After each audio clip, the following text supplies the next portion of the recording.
ഭക്തിയുടെ ഏറ്റവും ഉന്നതമായ മുഖമായിട്ടാണ് കാലാകാലങ്ങളായി ക്ഷേത്രങ്ങളിൽ ശയനപ്രദക്ഷിണത്തെ കണക്കാക്കുന്നത്. അഭീഷ്ട ബലസിദ്ധിയിൽ പലരും ഇഷ്ടദേവന്മാർക്ക് മുന്നിൽ ശയനപ്രദക്ഷിണം ചെയ്യുന്ന പതിവുണ്ട്. ക്ഷേത്രക്കുളത്തിൽ കുളിച്ച് ക്ഷേത്രദർശനം നടത്തി ശുദ്ധിയോടെ ഈറനുടുത്താണ് ശയനപ്രദക്ഷിണം ചെയ്യുന്നത്.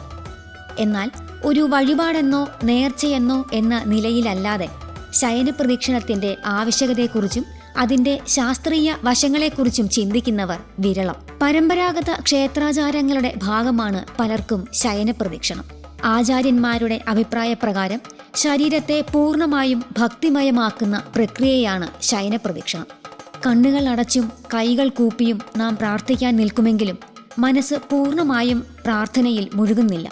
ശാരീരികമായ അർപ്പണം പൂർണ്ണമായി ഉണ്ടാകുമ്പോൾ മാത്രമേ പ്രാർത്ഥന ഫലം ചെയ്യൂ. മനസ്സും ശരീരവും ഒരുപോലെ പൂർണ്ണമായും അർപ്പിക്കപ്പെടുന്ന ആരാധനയാണ് ശയനപ്രദക്ഷിണം. ഇഷ്ടദേവനു മുന്നിലെ പൂർണ്ണമായ സമർപ്പണമാണത്. ശയനപ്രദക്ഷിണത്തിലൂടെ ശരീരത്തിന് ദിവ്യമായ ഒരു ചൈതന്യം ലഭിക്കുന്നു. ശരീരത്തിലെ ഊർജം വർദ്ധിക്കുന്നു. മനസ്സിലും ശരീരത്തിലും പോസിറ്റീവ് എനർജി നിറയുന്നു. പൊതുവെ പുരുഷന്മാർക്ക് മാത്രമാണ് ക്ഷേത്രങ്ങളിൽ ശയനപ്രദക്ഷിണം അനുവദിച്ചിട്ടുള്ളത്. ശയനപ്രദക്ഷിണം ചെയ്യുമ്പോൾ ശരീരത്തിലെ എല്ലാ ഭാഗവും ക്ഷേത്രഭൂമിയോട് ചേരണം എന്നതാണ് ശാസ്ത്രം. ശയനപ്രദക്ഷിണത്തിന് വിലക്കുള്ളതിനാൽ സ്ത്രീകൾ അടിപ്രദക്ഷിണമാണ് ചെയ്യുക. ശയനപ്രദക്ഷിണത്തിന് തുല്യമായി ഇതും കണക്കാക്കപ്പെടുന്നു.